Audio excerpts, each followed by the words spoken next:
Chief Minister N. Biren inaugurates newly constructed administrative building, classroom building and a dedicated OBC girls hostel at Liberal College, Imphal.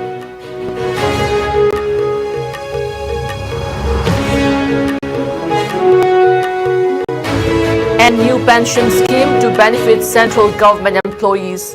Union government approves the unified pension scheme for central government employees.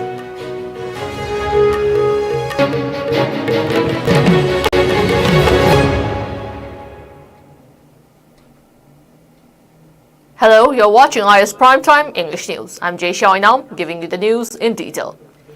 Chief Minister N. Biren Singh inaugurated the newly constructed administrative building, classroom building and a dedicated other backward classes OBC girls hostel at Liberal College, Imphal today.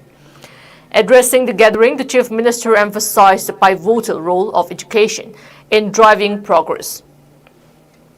He stressed the importance of ensuring equitable access to quality education for all students, and the newly inaugurated infrastructure would significantly contribute to providing well-equipped learning environments.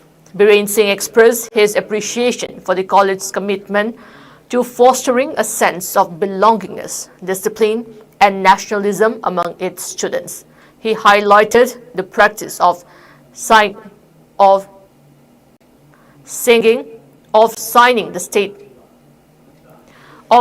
the state song and national anthem during morning assembly as a valuable tradition that instills these important values. The Chief Minister also underscored the significance of discipline in building a progressive society.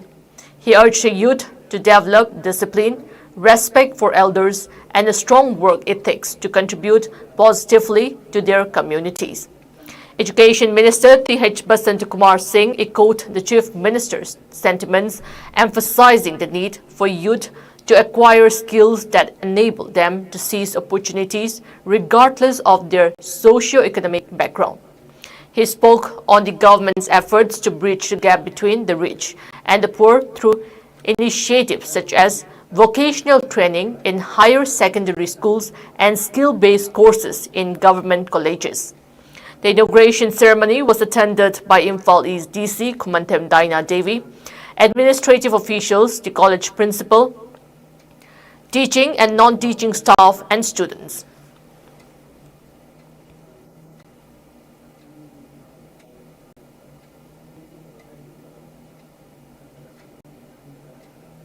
The Union Cabinet yesterday approved a new Unified Pension Scheme (UPS) for central government employees, which assures 50% of the average salary drawn over the last 12 months of their service as pension. To ensure this, the government has decided to raise its contribution towards the pension amount to 18.5% of the basic pay and dearness allowance of employees from 14% now. This is estimated to involve an additional cost of 6,250 crore rupees in the first year. The employee's contribution will, however, remain unchanged at 10% of basic pay plus dearness allowance. To be effective April 1st, 2025, the UPS will be available to all those who have completed 25 years of service in the government. Its other key features include a family pension to the spouse equal to 60% of an employee's pension income after death, a minimum pension of 10,000 rupees for those who have completed a minimum 10 years of service, inflation indexation to take care of price rise of goods and services, and a facility to withdraw a sum amount at retirement. The cabinet announcement comes more than a year after the government had announced the formation of a 4-member committee under the Finance Secretary and now Cabinet Secretary of TV, Somanatha, in April 2023 to review the pension system for government employees.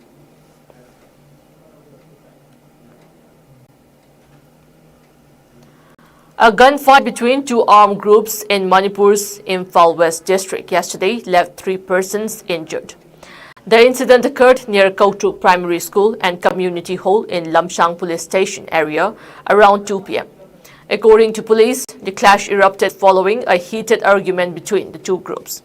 One of them sustained a gunshot wound to his left knee. Another sustained injury in his left hand. The third person was shot in the back. They were rushed to Regional Institute of Medical Sciences, RIMS, and Raj Medicity in Imphal for treatment. Police are investigating the incident and have registered a case in connection with the gunfight.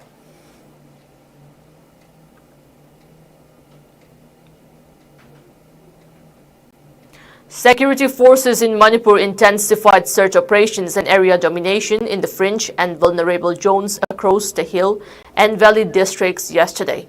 The operations led to significant arms recoveries, including an SLR rifle with a magazine, a .32 pistol with a magazine, a bolt-action rifle barrel gun, 2 HE-36 hand grenades without detonators, an improvised mortar launcher, 7 rounds of live ammunition, 10 blank cartridges, and a Baofeng handheld set. These items were seized from Khongnang Pokpi in Imphal West District. Additionally, the security forces ensured the safe movement of 151 vehicles along National Highway 37 and 62 vehicles on National Highway 2, all carrying essential supplies. Strict security protocols were enforced at vulnerable locations, with convoys escorting vehicles through sensitive stretches. Across the state, 105 checkpoints were set up, both in the hills and valleys. Police detained 200 individuals for various violations during these operations, underscoring the heightened security measures in place to maintain law and order.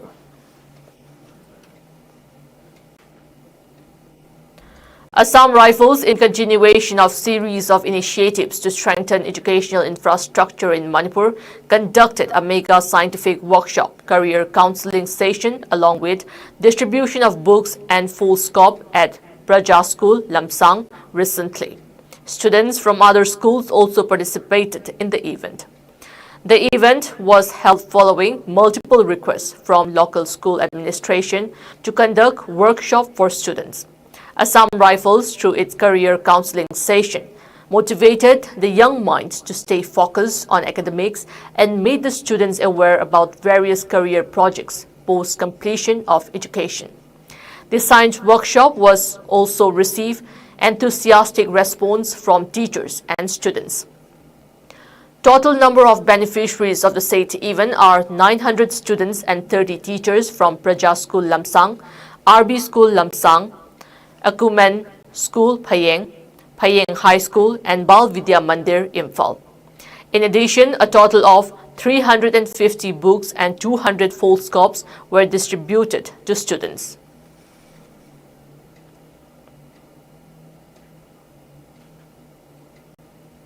The Office of the Trade Center K. Asankulen Azay Kakal has informed all the resident owners of Trade Center Kakal that an emergency meeting will be held on the 1st of September at 10 a.m. to discuss the induction of 2 members as development committees from each block for a term of 2 years, that is from September 2024 to September 2026. Construction of RCC bridge at Trade Center Kakao over Maklang River, connecting Zingsofai Choro, electric, water supply, and mobile tower, Model Town Kakao, ICP police outposts, and various demands pertaining to the SDC or SDO office. Assam Chief Minister defended the practice of journalists introducing themselves by name before asking any questions at press conferences. He told reporters the protocol is necessary both from the point of view of security and profession. Speaking to reporters, Sharma replied to criticisms over the need for journalists to mention their names in view of the comments some intellectuals made regarding this practice as an intrusion on personal rights. Sharma said in Assam, if one refers to names like Shah Jahan or Shah Jalal, some intellectuals play the victim card. If my name is Shah Jalal, one should proudly say Shah Jalal, and this is the name given by his or her parents. There is nothing wrong with stating one's name. Sharma also pointed out that one has to introduce oneself before asking questions in Delhi. It's done for transparency and security management, unless the INPR is registered. There is always a question of security concern. One needs to know who is asking the questions. The Chief Minister also referred to the need for adherence to this norm, clarifying that it had kept issues in a better order and clarity while in interaction with the press. He added that whether the press club supports him or not in a different issue, but why someone should be granted the exemption from identifying oneself if he is asking a question. Amid the ongoing investigation into the gang rape of a minor at the interstate bus terminus ISBT in Dehradun, Uttarakhand, police announced that they have arrested all 5 suspects in connection with the case. Dehradun Senior Superintendent of Police SSP Ajay Singh stated that a case has been filed at Patel Nagar Police Station under the Protection of Children from Sexual Offences POCSO Act.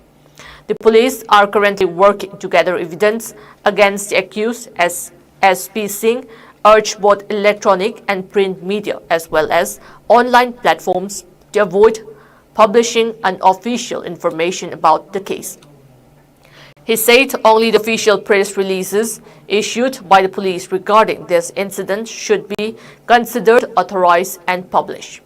Anyone who broadcasts or publishes news related to the incident without official information or confirmation will be held responsible. SSP Ajay Singh also highlighted that under Section 23 of the POCSO Act, media entities are prohibited from making reports or comments about a child that could harm their reputation or violate their privacy without complete and authenticated information. He added that if any news is published or broadcast without verified information, legal action could be taken against the concerned parties under Section 23 of the POCSO Act should the crime be confirmed. As the risk of infection of Mpox virus is increasing, preventive measures are being taken by the State Health Department in Pune. 531 passengers from Singapore and Dubai were screened at the Pune airport in the last 6 days. No suspected patients has been found among them. However, as a precautionary measure, the Health Department has clarified that all passengers arriving at the airport will be screened for the possible infection of the virus. Private hospitals are instructed to report suspected patients to the Municipal Health Department and send the blood samples of the patients to the National Institute of Virology (NIV) for testing. The Chief of Health Department of Pune Municipal Corporation informed that a letter has been sent to the Private Doctors Association in this regard.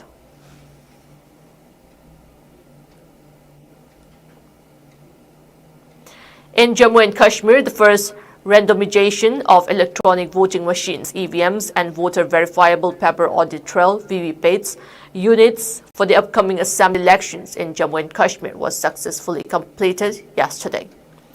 The randomization process was held in the presence of returning officers and representatives from various political parties and was executed digitally, much to the satisfaction of all political representatives present. The randomization procedure was conducted by Nodal Officer, ATPBS IT, Director IT, and DIO Jammu in strict compliance to the Election Commission of India guidelines. 2,242 units each of ballot, control and VVPATs were randomized for 1,497 polling stations of 11 assembly constituencies in the district. The lists generated from this randomization were handed over to the party representatives, and the entire process was videographed as per ECI norms to ensure accountability.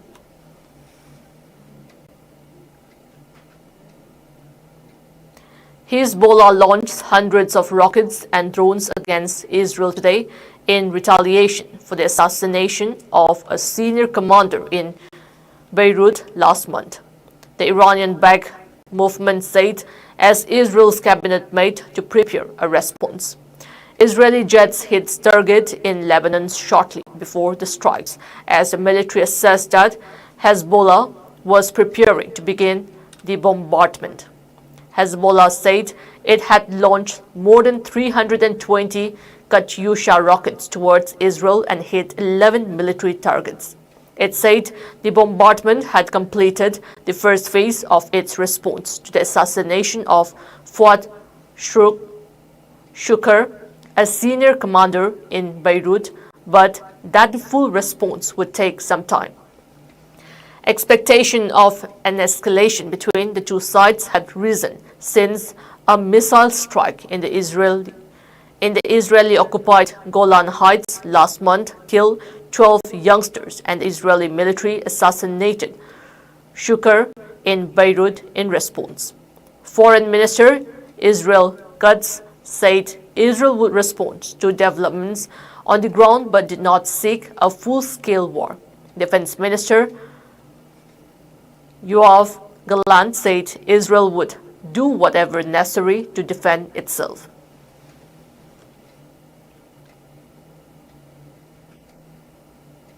Before we end the headlines once again.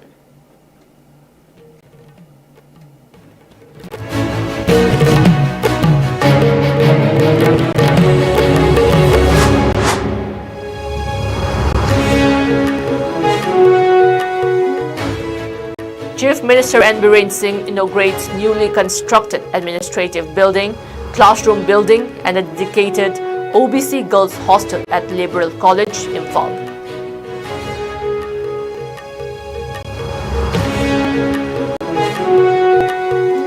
And new pension scheme to benefit central government employees. Union government approves the unified pension scheme for central government employees.